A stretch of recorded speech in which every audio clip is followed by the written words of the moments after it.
नमस्कार साथियों, हमारे YouTube चैनल में आपका स्वागत है। अपनी तैयारी को एक लेवल अप करने के लिए हमारे चैनल को सब्सक्राइब करें, बेल आइकन ज़रूर प्रेस करें जिससे सभी नोटिफिकेशंस आपको टाइम से मिलते रहें। Lucent theory plus question answer series में आज हम अध्ययन करेंगे वनस्पति विज्ञान यानी बॉटनी का। चलिए शुरू करते हैं। वनस्पति विज्ञान विभिन्न प्रकार के पेड़ पौधों तथा उनके क्रियाकलापों के अध्ययन को वनस्पति विज्ञान यानी कि बॉटनी कहते हैं। पादपों का वर्गीकरण, क्लासिफिकेशन ऑफ प्लांट्स। एकलर ने 1883 ईस्वी में वनस्पति जगत का वर्गीकरण निम्न रूप से किया था। ठीक है, पादप जगत तो इन्होंने इसे दो भागों में बांटा, अपुष्पोद्भिद क्रिप्टोगैमी और पुष्पोद्भिद यानी कि फेनेरोगैमी। अब अपुष्पोद्भिद की बात करेंगे तो फिर से इसे तीन भागों में बांटा गया, थैलोफाइटा, ब्रायोफाइटा, टेरिडोफाइटा। फिर थैलोफाइटा की बात करेंगे तो इसे शैवाल यानी कि एल्गी, कवक, फंजाई, जीवाणु, बैक्टीरिया, इन तीन भागों में बांटा गया। और अब पुष्पोद्भिद की बात करेंगे तो ये दो तरीके के होते हैं, नग्न बीजी और आवृत बीजी, जिम्नोस्पर्म, एंजियोस्पर्म। आवृत बीजी में फिर दो प्रकार के, एक बीजपत्री मोनोकॉट और द्विबीजपत्री डाइकॉट। ये पादप जगत का वर्गीकरण है। अब हम इसको डिटेल में देखेंगे। अपुष्पोद्भिद पौधा क्रिप्टोगैमस। इस वर्ग के पौधों में पुष्प तथा बीज नहीं होता है। इन्हें निम्न समूहों में बांटा गया है। थैलोफाइटा, यह वनस्पति जगत का सबसे बड़ा समूह है। इस समूह के पौधों का शरीर सुकाय थैलस होता है, अर्थात पौधे जड़, तना एवं पत्ती आदि में विभक्त नहीं होते हैं। इसमें संवहन ऊतक नहीं होता। शैवाल एल्गी, शैवालों के अध्ययन को फाइकोलॉजी कहते हैं और ये कई बार पूछा जाता है। शैवाल प्रायः पर्णहरित युक्त, संवहन ऊतक रहित, आत्मपोषी, ऑटोट्रॉफिक होते हैं। इनका शरीर सुकाय सदृश होता है। लाभदायक शैवाल भोजन के रूप में फोरफायरा, अल्बा, सरगासन, लेमिनेरिया, नॉस्टॉक आदि। आयोडीन बनाने में लेमिनेरिया, फ्यूकस, एक्लोनिया आदि। खाद के रूप में नॉस्टॉक, एनाबीना, केल्प आदि। औषधियाँ बनाने में क्लोरेरा से क्लोरेलिन नामक प्रतिजैविक एवं लेमिनेरिया से टिंचर आयोडीन बनाई जाती है। अनुसंधान कार्यों में क्लोरेला, एसिटेबुलेरिया और बेलोनिया आदि। क्लोरेला, ये नामक शैवाल को अंतरिक्ष यान के केबिन के हौज में उगाकर अंतरिक्ष यात्री को प्रोटीन युक्त भोजन, जल और ऑक्सीजन प्राप्त हो सकते हैं। कवक फंजाई, इसके अध्ययन को कवक विज्ञान यानी माइकोलॉजी कहा जाता है। कवक पर्ण रहित, हरित रहित, संकेंद्रीय, संवहन ऊतक रहित थैलोफाइट है। मशरूम जो है वो एक कवक है। कवक में संचित भोजन ग्लाइकोजन के रूप में रहता है। इनकी कोशिका भित्ति काइटिन की बनी होती है। सैक्रोमाइसिस नामक कवक डबल रोटी के निर्माण में प्रयोग किया जाता है। कवक पौधों में गंभीर रोग उत्पन्न करते हैं। सबसे अधिक हानि रस्ट और स्मट से होती है। पौधों में कवक के द्वारा होने वाले प्रमुख रोग निम्न हैं। रोग कवक: दमा, aspergillus fumigatus, athlete foot, tinea pedis, खाज, एकेरस स्केबीज, गंजापन, टीनिया कैपिटिस, दाद, ट्राइकोफाइटान लेस्कोसय, गन्ने का लाल, कोलेटोट्राइकम, अपक्षय रोग, फैलकेट्स। सरसों का सफ़ेद रस्ट यानी कि वाइट रस्ट ऑफ क्रूसीफेयर, गेहूं का ढीला smut, loose smut of wheat, गेहूं का किट्टू रोग, रस्ट ऑफ वीट, आलू की अंगमारी, ब्लाइट ऑफ पोटैटो, गन्ने का लाल अपक्षय, red rot of sugarcane, मूंगफली का टिक्का रोग, टिक्का डिजीजेज ऑफ ग्राउंडनट, आलू का मस्सा रोग, वार्ड डिसीजेज ऑफ पोटैटो, धान की भूरी अर्ज चित्ती, brown leave spot of rice, आलू की पछेला अंगमारी, लेट ब्लाइट ऑफ पोटैटो, प्रांकुरों का डैपिंग रोग, डैम्पिंग ऑफ सीडलिंग्स। एफ्ला नामक विष कवक से बनते हैं। ठीक है, तो ये सारे जो रोग होते हैं वो कवक के द्वारा होते हैं। अब बात करते हैं लाइकेन की। लाइकेन, यह कवक तथा शैवाल दोनों से मिलकर बनती है। इसमें कवक तथा शैवालों का संबंध परस्पर सहजीवी सिम्बायोटिक जैसा होता है। कवक जल, खनिज लवण, विटामिन आदि शैवाल को देता है और शैवाल प्रकाश संश्लेषण की क्रिया द्वारा कार्बोहाइड्रेट का निर्माण कर कवक को देता है। कवक एवं शैवाल के बीच इस तरह के सहजीवी संबंध को हेलोटिज्म कहते हैं। लाइकेन शब्द का सर्वप्रथम प्रयोग ग्रीक दार्शनिक थियोफ्रेस्टस ने किया था और इन्हें ही वनस्पति विज्ञान का जनक कहा जाता है। लाइकेन का अध्ययन लाइकेनोलॉजी कहलाता है। आकार एवं संरचना के आधार पर लाइकेन को 3 वर्गों में विभाजित किया जाता है। ये कौन कौन से हैं? क्रस्टोस, फोलियोज, फ्रूटिकोज।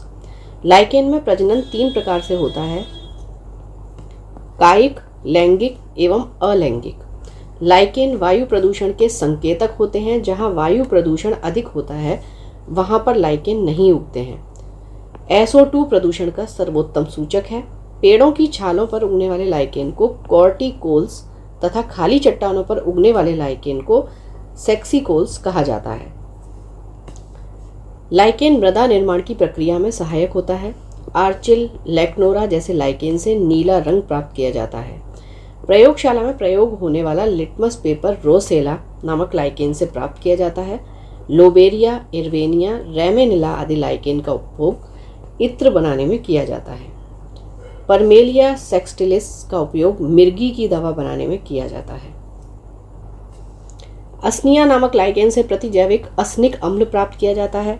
डायरिया, हाइड्रोफोबिया, पीलिया, काली खांसी आदि रोगों में उपयोगी कई प्रकार की औषधियां लाइकेन से बनाई जाती हैं।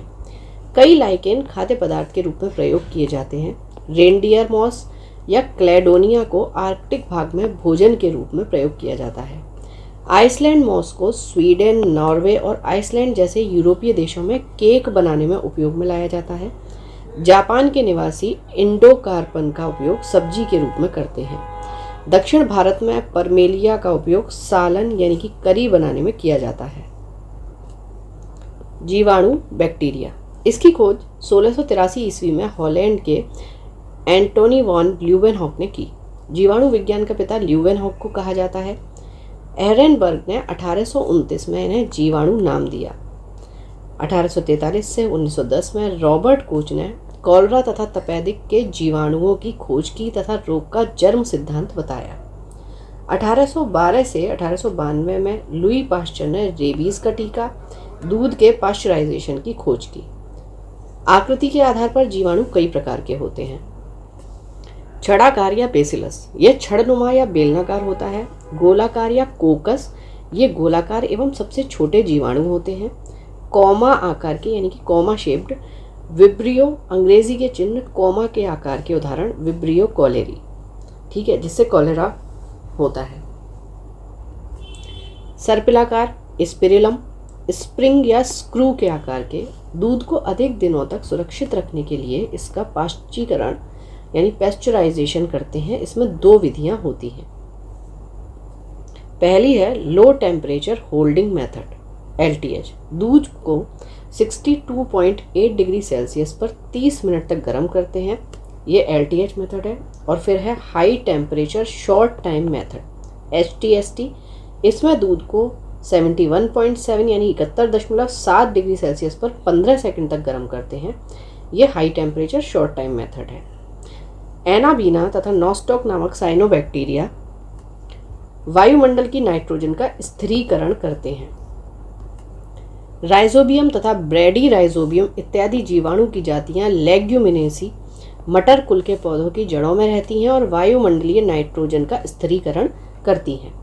एजोटोबैक्टर, एजोस्पाइरिलर तथा क्लोस्ट्रीडियम जीवाणु की कुछ जातियां स्वतंत्र रूप से मिट्टी में निवास करती हैं। वह मिट्टी के कणों के बीच स्थित वायु के नाइट्रोजन का स्थिरीकरण करती हैं।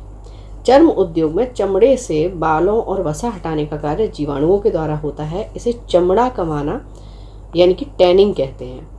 अचार, मुरब्बे, शरबत को शक्कर की गाढ़ी चाशनी में या अधिक नमक में रखते हैं ताकि जीवाणुओं का संक्रमण होते ही जीवाणुओं का जीव द्रव्य कुंचन यानी कि प्लाज्मोलाइज हो जाता है तथा जीवाणु नष्ट हो जाते हैं। इसलिए अचार, मुरब्बे बहुत अधिक दिनों तक खराब नहीं होते।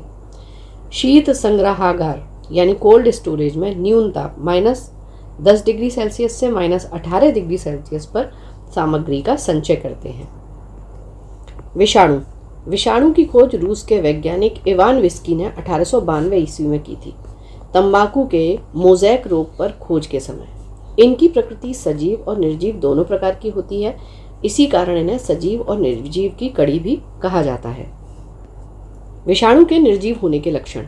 ये कोशा रूप में नहीं होते हैं, इनको क्रिस्टल बनाकर निर्जीव पदार्थ की भांति बोतलों में भरकर वर्षों तक रखा जा सकता है। सजीव जैसे लक्षण, इनके न्यूक्लिक अम्ल का द्विगुणन होता है, इसलिए इन्हें सजीव की श्रेणी में रखा जाता है। किसी जीवित कोशिका में पहुंचते ही ये सक्रिय हो जाते हैं और एंजाइमों का संश्लेषण करने लगते हैं। परपोषी प्रकृति के अनुसार विषाणु 3 प्रकार के होते हैं। पहला है पादप विषाणु, इसका न्यूक्लिक अम्ल में आरएनए होता है। जंतु विषाणु, इनमें डीएनए या कभी कभी आरएनए भी पाया जाता है। बैक्टीरियोफेज या जीवाणु भोजी, ये केवल जीवाणुओं पर आश्रित रहते हैं, ये जीवाणुओं को मार डालते हैं। इनमें डीएनए पाया जाता है, जैसे T2 फेज। जिस विषाणु में आरएनए आनुवांशिक पदार्थ होता है उसे रेट्रो विषाणु कहते हैं। ब्रायोफाइटा, यह सबसे सरल स्थलीय पौधों का समूह है। इस प्रभाग में लगभग 25,000 जातियां सम्मिलित की जाती हैं। इसमें संवहन ऊतक अर्थात जाइलम एवं फ्लोएम का पूर्णतः अभाव होता है। इस समुदाय को वनस्पति जगत का एम्फीबिया वर्ग भी कहा जाता है। इस समुदाय के पौधे मृदा अपरदन को रोकने में सहायता प्रदान करते हैं। स्फेगनम नामक मॉस अपने स्वयं के भार से 18 गुना अधिक पानी सोखने की क्षमता रखता है, इसलिए माली इसका उपयोग पौधों को एक स्थान से दूसरे स्थान पर ले जाते समय सूखने से बचाने के लिए करते हैं। स्फेगनम मॉस का प्रयोग ईंधन के रूप में किया जाता है। स्फेगनम मॉस का प्रयोग एंटीसेप्टिक के रूप में भी किया जाता है। टेरिडोफाइटा, इस समूह के पौधे नमी, छायादार स्थानों, जंगलों एवं पहाड़ों पर अधिकता से पाए जाते हैं। पौधे का शरीर जड़, तना, शाखा एवं पत्तियों में विभेदित रहता है। तना साधारण राइजोम के रूप में रहता है। पौधे बीजाणु जनक होते हैं और जनन की क्रिया बीजाणु के द्वारा ही होती है। इस समुदाय के पौधों में संवहन ऊतक पूर्णतः विकसित होते हैं, यानी कि जाइलम फ्लोएम पूरी तरह से विकसित होते हैं, परंतु जाइलम में वैसेल एवं फ्लोएम में सहकोशाएं यानी कि कंपेनियन सेल्स नहीं होती हैं। पुष्पोद्भिद या फूल वाला पौधा फेनेरोगैमस, इस समूह के पौधे पूर्ण विकसित होते हैं। इस समूह के सभी पौधों में फूल, फल तथा बीज होते हैं। इस समूह के पौधों को 2 उपसमूहों में बांट सकते हैं, नग्न बीजी और आवृत बीजी। नग्न बीजी यानी कि जिम्नोस्पर्म, इनके पौधे वृक्ष, झाड़ी या आरोही के रूप में होते हैं। पौधे काष्ठीय, बहुवर्षीय और लंबे होते हैं। इनकी मूसला जड़ें पूर्ण विकसित होती हैं। परागण की क्रिया वायु द्वारा होती है। ये मरूदभिद यानी कि जीरोफिटिक होते हैं। वनस्पति जगत का सबसे ऊंचा पौधा सिकोया सेम्परविरेंस इसी के अंतर्गत आता है। इसकी ऊंचाई 120 मीटर है। इसे कोस्ट रेडवुड ऑफ कैलिफोर्निया भी कहते हैं। सबसे छोटा अनावृत बीजी पौधा है जेमिया पिग्मिया।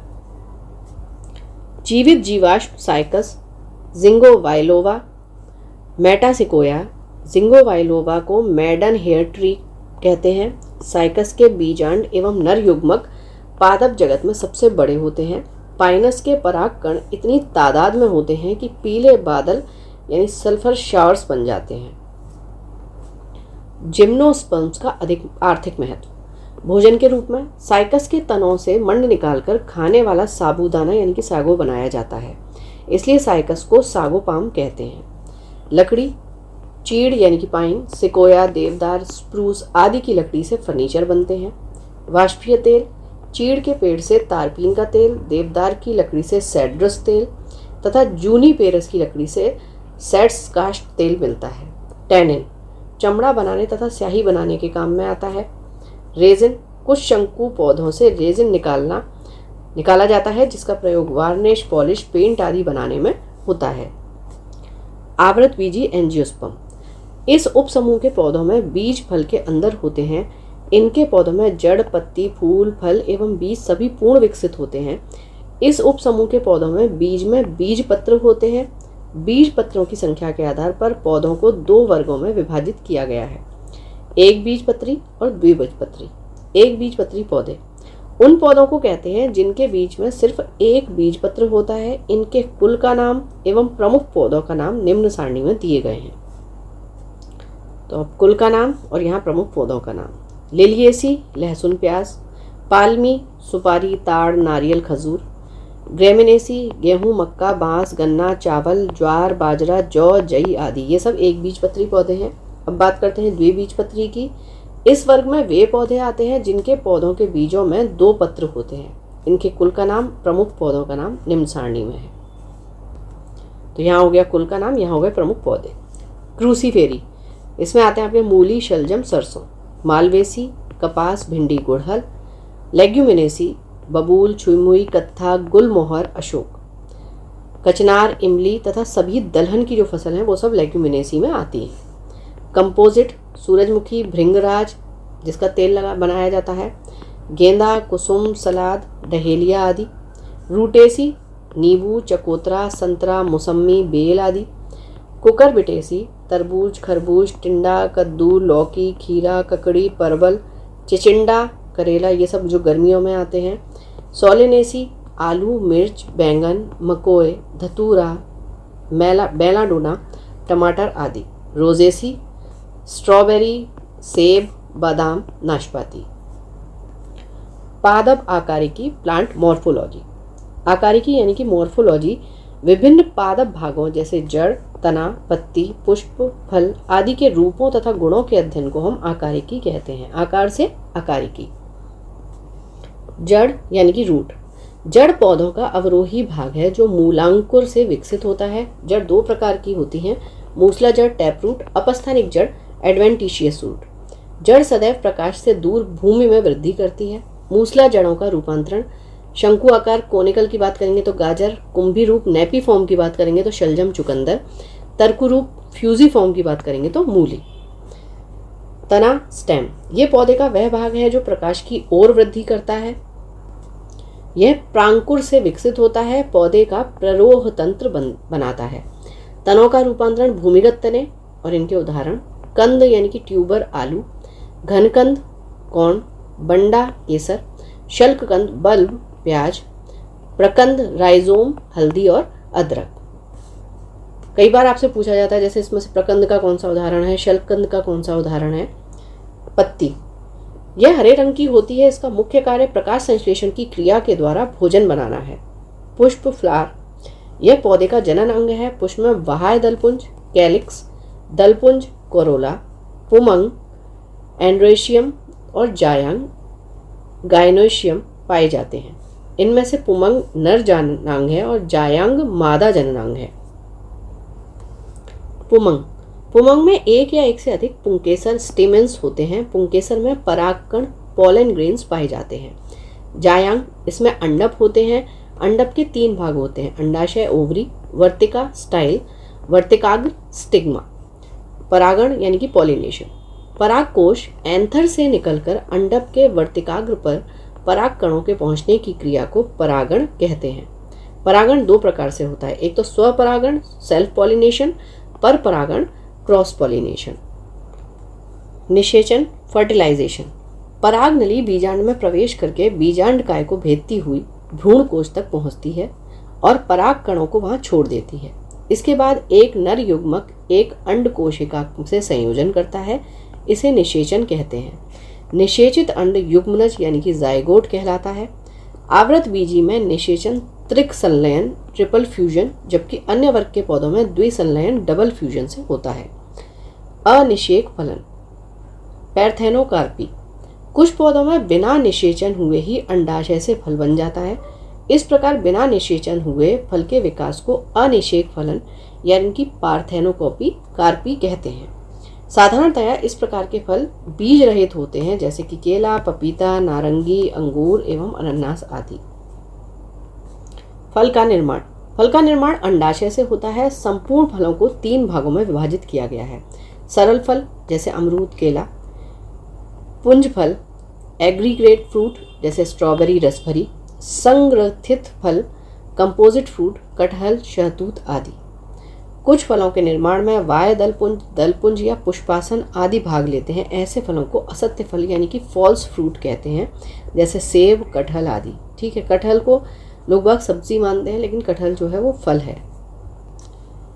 कुछ फल एवं उसके खाने योग्य भाग, सेब का पुष्पासन, नाशपाती का पुष्पासन, आम का मध्य फल भित्ति, अमरूद फल भित्ति बीजांडासन, अंगूर का फल भित्ति बीजांडासन, पपीता मध्य फल भित्ति, नारियल भ्रूणपोष, टमाटर का फल भित्ति एवं बीजांडासन, केला मध्य एवं अंतः भित्ति, गेहूं का भ्रूणपोष एवं भ्रूण, काजू, पुष्पवृंत, बीजपत्र, लीची का एरिल, चना का बीजपत्र एवं भ्रूण, मूंगफली का बीजपत्र एवं भ्रूण, शहतूत रसीले परिदल पुंज, कटहल का परिदल पुंज व बीज, अनानास का परिदल पुंज, नारंगी जूसी हेयर।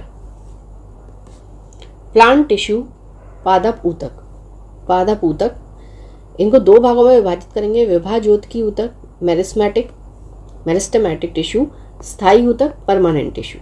फिर मेरिस्टेमेटिक की बात करेंगे तो फिर इसे तीन भागों में करते हैं हम डिवाइड, शीरस्थ विभाज्योतक एपिकल, पार्श्व विभाज्योतक लेटरल, अंतर्वेशी इंटरकैलरी। उसके बाद हम बात करेंगे परमानेंट टिश्यूज की। तो परमानेंट को दो भागों में, सरल ऊतक यानी कि सिंपल टिश्यू और जटिल ऊतक कॉम्प्लेक्स टिश्यू। सरल ऊतक को फिर से तीन भागों में, मृदूतक पैरेन्काइमा, स्थूल कोण कोलेन्काइमा और दृढ़ ऊतक स्क्लेरेन्काइमा। जटिल ऊतक को दो भागों में, जाइलम और फ्लोएम। ऊतक टिश्यू समान उत्पत्ति, संरचना एवं कार्यों वाली कोशिकाओं के समूह को ऊतक या टिश्यू कहते हैं। विभाज्योतकी यानी कि मेरिस्टेमेटिक टिश्यू पौधे के वर्दी क्षेत्रों ग्रोइंग रीजन्स को विभाज्योतक मेरिस्टेम कहते हैं। इनसे बनी संतति कोशिकाएं यानी कि डॉटर सेल्स वृद्धि करके पौधे के विभिन्न अंगों का निर्माण करती हैं। यह प्रक्रिया पौधे के जीवन पर्यंत चलती रहती है। विभाज्योतकी ऊतक के विशिष्ट लक्षण निम्न हैं। ये गोल, अंडाकार या बहुभुजाकार होती है। इनकी भित्तियां यानी कि दीवारें पतली व एक साथ होमोजीनियस होती हैं। जीव द्रव्य सघन, केंद्रक बड़े तथा रसधानी छोटी होती है। कोशिकाओं के बीच अंतर कोशिकीय स्थानों का अभाव होता है। शीर्षस्थ विभाज्योतक एपिकल मेरिस्टेम्स, ये ऊतक जड़ों अथवा तनों के शीर्षों पर पाए जाते हैं तथा पौधे की प्राथमिक वृद्धि विशेषकर लंबाई में इन्हीं के कारण होती है। ठीक है, जड़ों की लंबाई कैसे होगी, जो अंदर की साइड बढ़ेगी और तना जो ऊपर की साइड बढ़ेगा। पार्श्व विभाज्योतक लेटरल मेरिस्टेम्स, इनमें विभाजन होने से जड़ तथा तने के घेरे यानी कि गर्थ में वृद्धि होती है, अर्थात इससे तना एवं जड़ की मोटाई में वृद्धि होती है। अंतर्वेशी विभाज्योतक इंटरकैलरी मेरिस्टेम्स, यह वास्तव में शीर्षस्थ विभाज्योतक का अवशेष है जो बीच में स्थायी ऊतकों के आ जाने से अलग हो गए हैं। इनकी क्रियाशीलता से भी पौधा लंबाई में वृद्धि करता है। इसकी महत्ता वैसे पौधे के लिए है जिनके शीर्षाग्र को शाकाहारी जानवर खा जाते हैं। शीर्षाग्र खा लिए जाने के कारण ये पौधे अंतर्वेशी विभाज्योतक की सहायता से ही वृद्धि करते हैं, जैसे कि घास। तो आपसे पूछा जाए कि घास में कौन से ऊतक से वृद्धि होती है, अंतर्वेशी विभाज्योतक यानी इंटरकैलरी मेरिस्टेम्स। स्थायी ऊतक परमानेंट टिश्यू, स्थायी ऊतक उन परिपक्व कोशिकाओं के बने होते हैं जो विभाजन की क्षमता खो चुकी हैं तथा विभिन्न कार्यों को करने के लिए विभेदित हो चुकी हैं। ये कोशिकाएं मृत अथवा जीवित हो सकती हैं। सरल ऊतक सिंपल टिश्यू, यदि स्थायी ऊतक एक ही प्रकार की कोशिकाओं के बने होते हैं तो इन्हें सरल ऊतक कहते हैं। जटिल ऊतक कॉम्प्लेक्स टिश्यू, यदि स्थायी ऊतक एक से अधिक प्रकार की कोशिकाओं के बने होते हैं तो इन्हें जटिल ऊतक कहते हैं।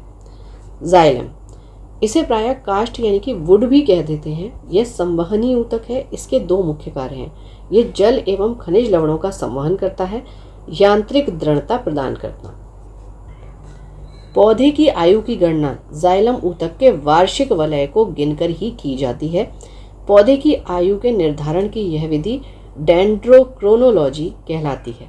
फ्लोएम, यह भी एक संवहन ऊतक है। इसका मुख्य कार्य पत्तियों द्वारा बनाए गए भोजन को पौधे के अन्य भागों में पहुंचाना है।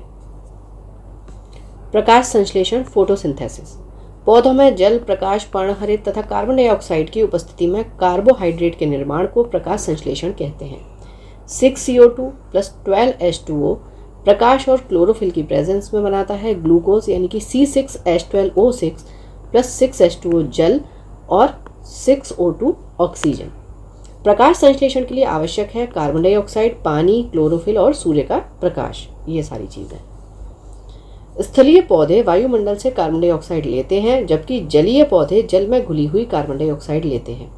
पत्ती की कोशिकाओं में जल शिरा से परासरण ऑस्मोसिस द्वारा एवं कार्बन डाइऑक्साइड वायुमंडल से विसरण डिफ्यूजन द्वारा जाता है।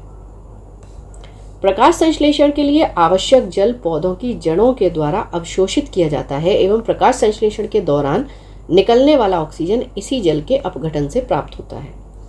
क्लोरोफिल पत्तियों में हरे रंग का वर्णक है। इसके 4 घटक हैं, chlorophyll A, chlorophyll B, carotene तथा ज़ैंथोफिल। इनमें क्लोरोफिल ए एवं बी हरे रंग का होता है और ऊर्जा स्थानांतरित करता है। यह प्रकाश संश्लेषण का केंद्र होता है।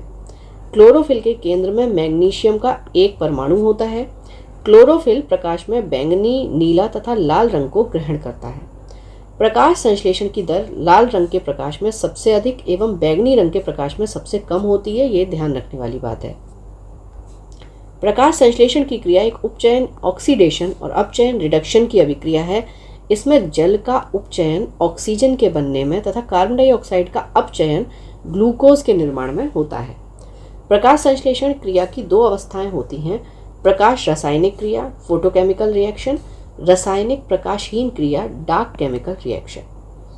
प्रकाश रासायनिक क्रिया, यह क्रिया क्लोरोफिल के ग्रेना भाग में संपन्न होती है। इसे हिल क्रिया यानी कि हिल रिएक्शन भी कहा जाता है। इस प्रक्रिया में जल का अपघटन होकर हाइड्रोजन आयन तथा इलेक्ट्रॉन बनता है। जल के अपघटन के लिए ऊर्जा प्रकाश से मिलती है।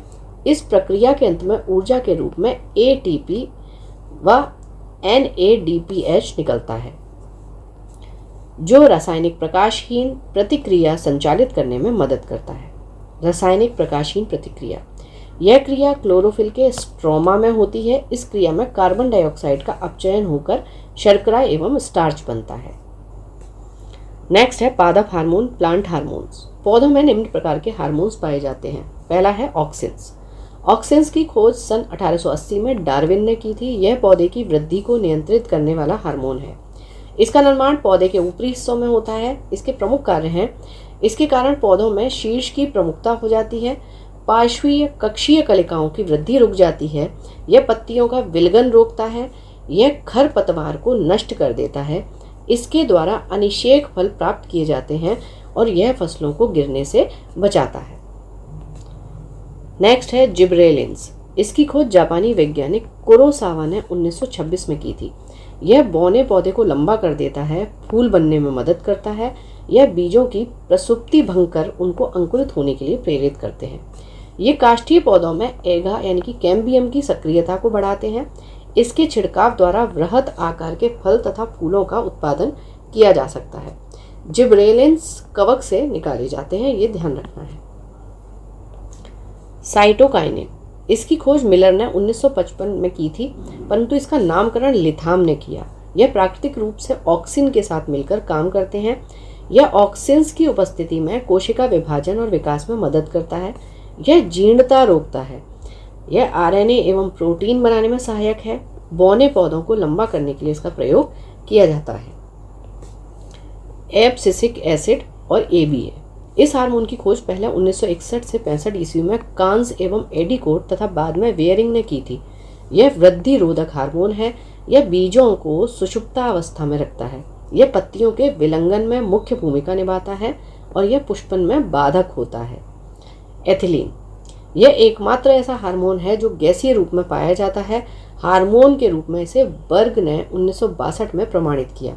यह फलों को पकाने में, मादा पुष्पों की संख्या में वृद्धि करता है, पत्तियों, पुष्पों एवं फलों के विलगन को प्रेरित करता है। फ्लोरिजेंस, ये पत्ती में बनते हैं लेकिन फूलों के खिलने में मदद करते हैं, इसलिए इन्हें फूल खिलाने वाले हार्मोन भी कहते हैं।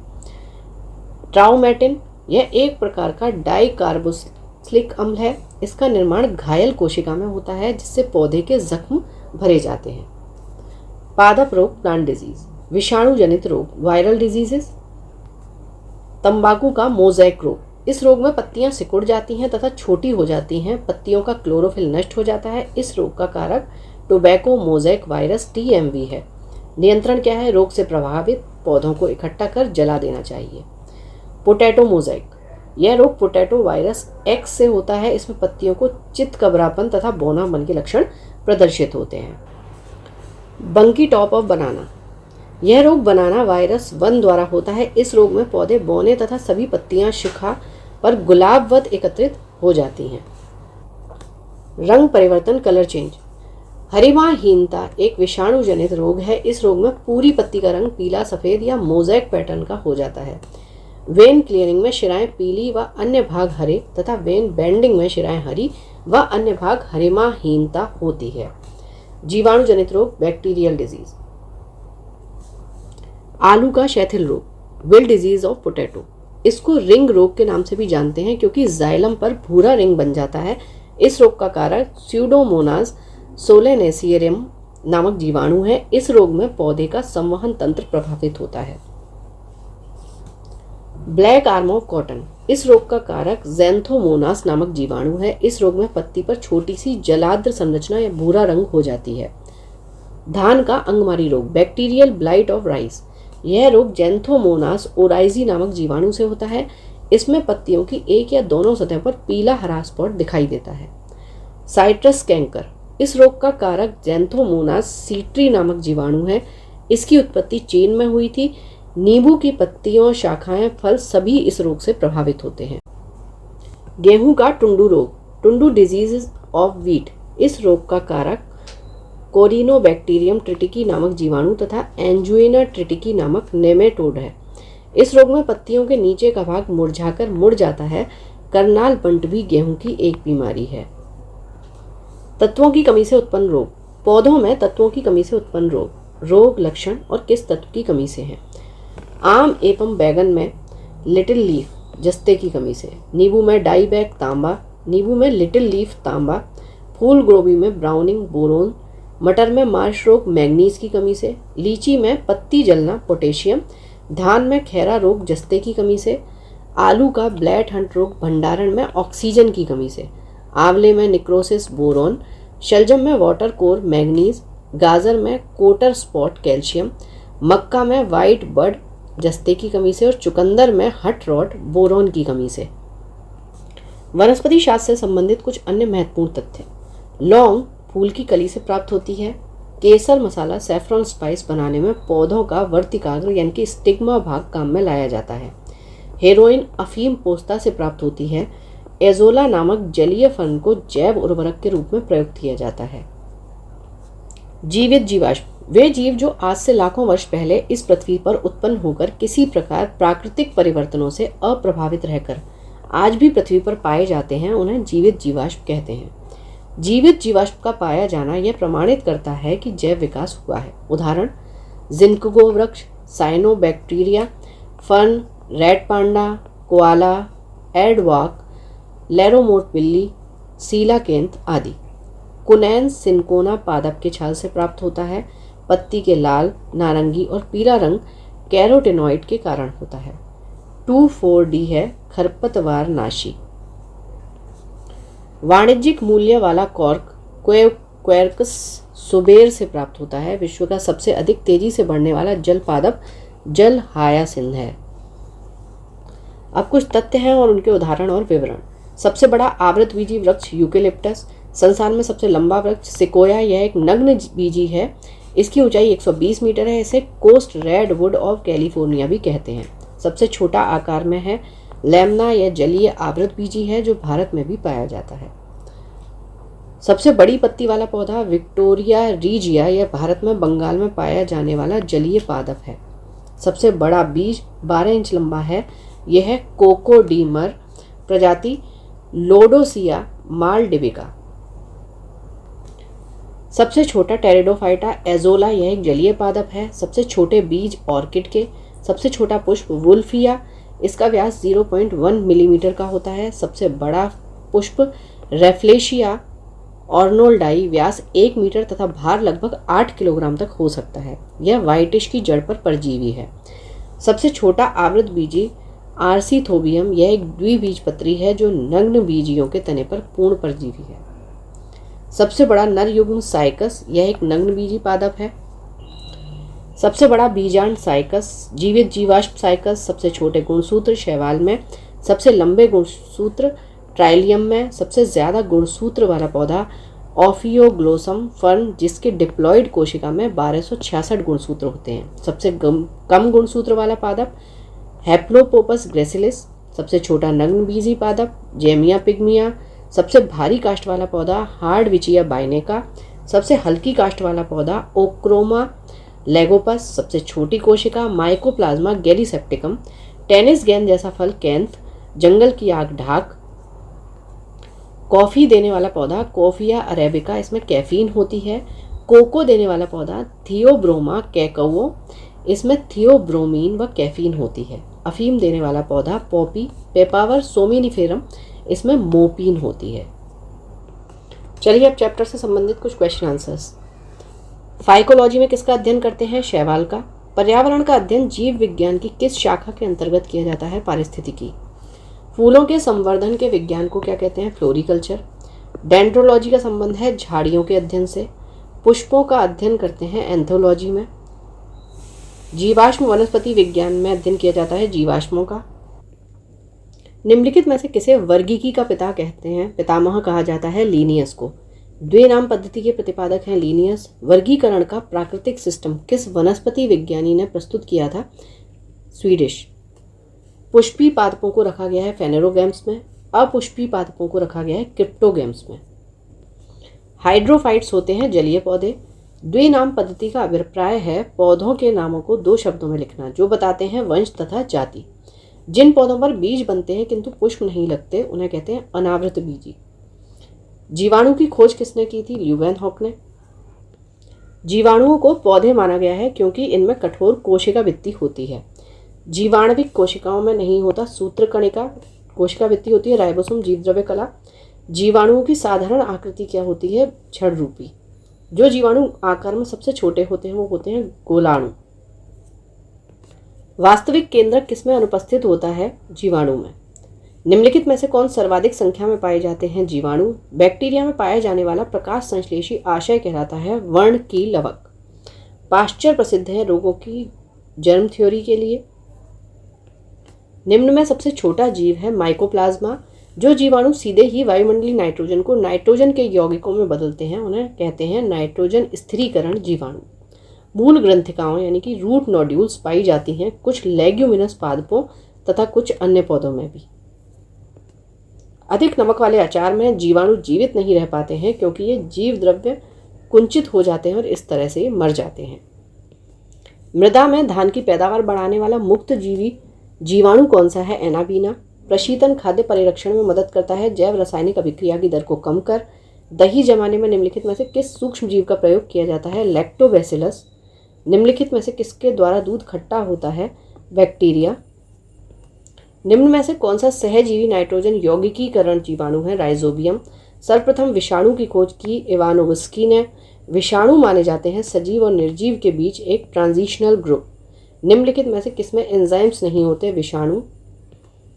TMV शब्द संबंधित है टोबैको मोज़ेक वायरस विषाणुओं से। हाइड्रोफोबिया रोग उत्पन्न होता है विषाणु से। आलू में मोज़ेक रोग का कारक तत्व है विषाणु। शैवाल विज्ञान एल्गोलॉजी किसका अध्ययन है? शैवाल का। शैवालों की कोशिका भित्ति किसकी बनी होती है? सेल्यूलोज की। हाइड्रा की स्रावी कोशिकाओं में कौन सा सहजीवी शैवाल मिलता है? यूक्लोरेला। सारगैसो समुद्र का नाम पड़ा है शैवालों के कारण। गलगंड रोग से बचा जा सकता है और कुछ समुद्री खरपतवार खाने से इसका इलाज होता है क्योंकि इनमें प्रचुर मात्रा में आयोडीन होता है। किस शैवाल से आयोडीन प्राप्त होता है? लैमिनेरिया। कैल्प प्राप्त होता है समुद्री शैवालों से। निम्नलिखित में से कौन सा स्वपोषित है? शैवाल। निम्नलिखित में से कौन सा एक जीव चावल की फसल के लिए जैव उर्वरक का कार्य करता है? नील हरित शैवाल। अंतरिक्ष कार्यक्रमों में ऑक्सीजन की आपूर्ति को नियंत्रित करने के लिए प्रयुक्त किए जाने वाले एक कोशिकीय शैवाल का नाम है क्लोरेला। लाल सागर का लाल रंग किसकी उपस्थिति के कारण है? शैवाल। एगार एगार किससे तैयार होता है? शैवाल से। वनस्पति जगत के गैर हरित विषम पोषित पौधे कौन से होते हैं? फंजाई। कवकों की कोशिका भित्ति किसकी बनी होती है? काइटिन और हेमीसेलुलोज। कवकों द्वारा रिजर्व भोज्य पदार्थ किस रूप में संचित होते हैं? ग्लाइकोजन के रूप में। सभी कवक सदैव होते हैं विविध पोषी। माइकोराइजा सहजीवी संबंध होता है कवकों तथा उच्च पौधों की जड़ों के बीच। वृक्षों की छालों पर उगने वाले कवक कहलाते हैं कॉर्टिकोलस। गोबर पर उगने वाले कवक को क्या कहते हैं? कोप्रोफिलस। निम्न में से किसमें क्लोरोफिल नहीं होता? कवक में। आलू का लेट ब्लाइट उत्पन्न होता है फाइटोप्थोरा इन्फेस्टेंस द्वारा। डबल रोटी के निर्माण में काम आने वाला कवक है सैक्रोमाइसीस सेरेवेसी। पेनिसिलियम क्या है? कवक। पेनिसिलिन की खोज की अलेक्जेंडर फ्लेमिंग ने। अर्गोट किससे प्राप्त होता है? क्लेवीसेप्स से। औद्योगिक स्तर पर पेनिसिलिन प्राप्त किससे किया जाता है? पेनिसिलियम क्राइसोजेनम से। जब गेहूं के गुथे हुए आटे में यीस्ट कोशिकाएं मिलाई जाती हैं तो डबल रोटी कोमल और छिद्रयुक्त हो जाती है। क्यों? कार्बन डाइऑक्साइड का उत्पादन कर रोटी को स्पंजी बना देता है।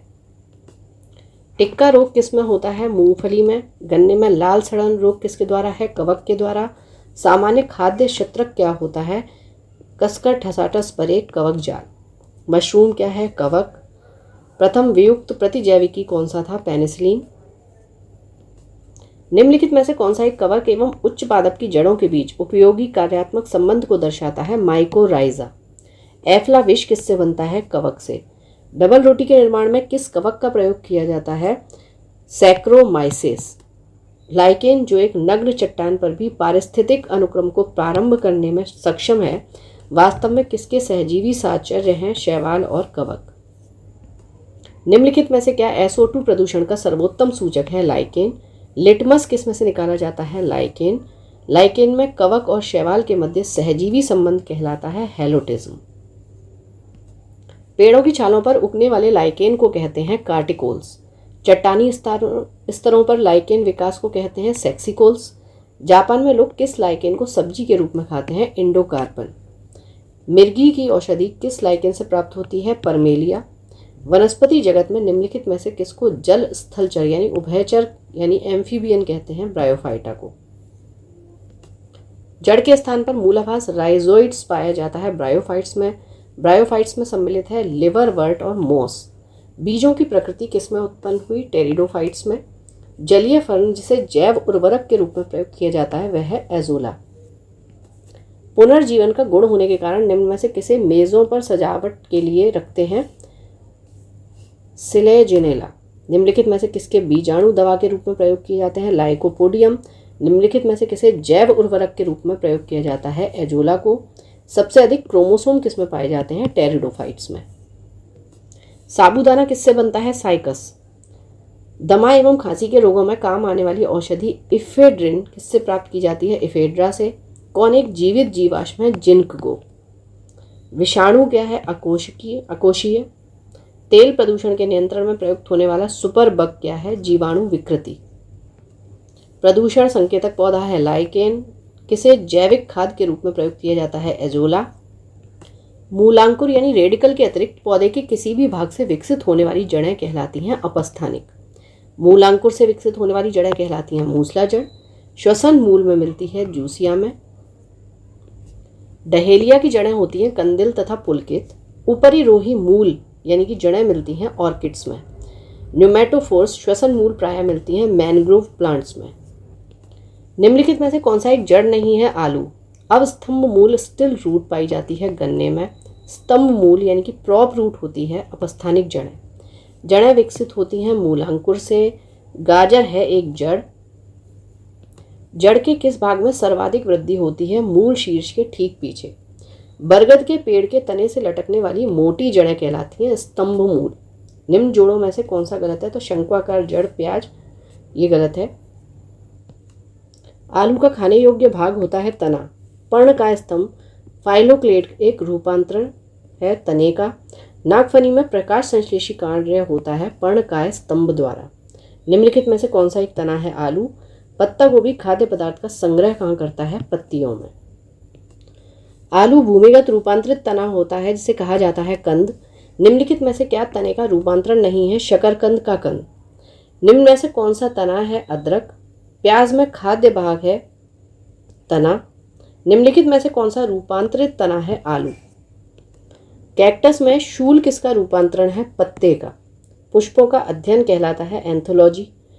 वे पौधे जिनमें कभी पुष्प नहीं बनते क्रिप्टोगैम्स पूर्ण पुष्प में पाया जाता है सभी चारों। पुमंग जायांग, वायदल दल, दल पुमंग जायांग।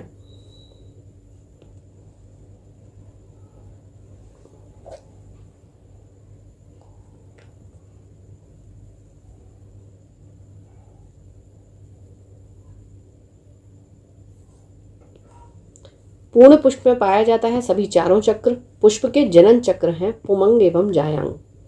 निम्न में से कौन सा एक उभयलिंगी फूलों के बारे में सही है? उनमें पुंकेसर और अंडप दोनों होते हैं। कुरिंजी पुष्प के 12 वर्ष में एक बार खिलने का कारण है फ्लोरिजन स्राव। संसार का सबसे छोटा पुष्प है वुल्फिया। फूल गोभी में पौधे का उपयोगी भाग कौन सा है? ताजा पुष्प समूह। निम्नलिखित में से कौन सा विश्व का सबसे बड़ा पुष्प है? रेफ्लेशिया। जीवन चक्र की दृष्टि से पौधे का सबसे महत्वपूर्ण अंग है पुष्प। पराग कोश से वर्तिकाग्र तक पराग का स्थानांतरण कहलाता है परागण। एनिमोफिली परागण है वायु द्वारा। एंटमोफिली परागण है कीटों द्वारा। चमगादड़ों द्वारा परागण कहलाता है चिरैप्टोफिली। जूफिली परागण होता है जंतुओं द्वारा और ऑर्निथोफिली परागण होता है पक्षियों द्वारा। तो आपको देख लेना है कि किसके द्वारा कौन सा परागण होता है। जल द्वारा परागण कहलाता है हाइड्रोफिली। जो परागण बंद पुष्पों में होता है वो कहते हैं क्लिस्टोगैमी। पर परागण लाभदायक होता है क्योंकि इसके कारण होती है अच्छी संतान। वर्तिकाग्र सदैव खुरदरा एवं चिपचिपा होता है कीट परागित पुष्पों में। घोंगे द्वारा परागण कहलाता है मेलिकोफिली। सुगंधित पुष्पों में परागण किसके द्वारा होता है? कीट द्वारा। परागण है अपूर्ण विकसित नर युग्मोद्भिद। अच्छा, आप ये परागण देखेंगे तो आप ये भी देखेंगे जब आप इनकी स्टडी करेंगे कि घोंगे की स्टडी किस में करते हैं और घोंगे द्वारा जो परागण है तो वो काफ़ी मिलती जुलती चीज़ें हैं। ठीक है, जैसे मैलेकोलॉजी, यहाँ पर हम मोलस का अध्ययन करते हैं। ठीक है, जैसे घोंगा है, क्लैम्स है, ये सब। अब आपने वहीं जब देखेंगे परागण तो यहाँ आ जाएगा मेलिकोफिली। उसी तरीके से हमने देखा था कि पक्षियों द्वारा, तो ऑर्निथोलॉजी में पक्षियों की स्टडी करते हैं और ऑर्निथोफिली जो हो गया वो हो गया उसके द्वारा परागण। तो अगर आपको स्टडीज़ पता है तो भी आप आसानी से ये आंसर लगा पाएंगे। कीटों द्वारा परागित फूलों के परागण होते हैं रुक्ष और चिपचिपे। निषेचन क्रिया है एक नर युग्मक का अंडाणु से संयोजन। निषेचन के पश्चात बीजों के बीजावरण विकसित होते हैं अध्यावरणों से। द्विनिषेचन यानी कि डबल फर्टिलाइजेशन मुख्य लक्षण है आवृत बीजियों का। अनिषेक जनन पार्थेनोजेनेसिस होता है बिना निषेचन के अंडाणु का परिवर्तन। बिना निषेचन के एक अंडाशय के फल में विकसित होने को कहते हैं पार्थिनोकार्पी। निम्नलिखित में से कौन सा फल अनिषेक फलनीय है? केला। गूदेदार थैलेमस किसमें खाने योग्य होता है? सेब में। निम्न में से किस एक की खेती पौध का प्रतिरोपण करके की जाती है? प्याज। एक सत्य फल ट्रू फ्रूट परिवर्तित होता है अंडाशय से। आभासी फल का उदाहरण है सेब। नारियल तथा आम के फल होते हैं ड्रूप। पके हुए आम का खाने योग्य आकारिकीय भाग होता है मध्य फलभित्ति। नारियल का खाने योग्य भाग है भ्रूणपोष। लीची फल का खाने योग्य भाग होता है एरिल। तो यहाँ आपका ये चैप्टर कंप्लीट होता है। पढ़ते रहिए, बढ़ते रहिए, रिवीजन ज़रूर करते रहिए। Thank you for watching. Keep learning, stay with me.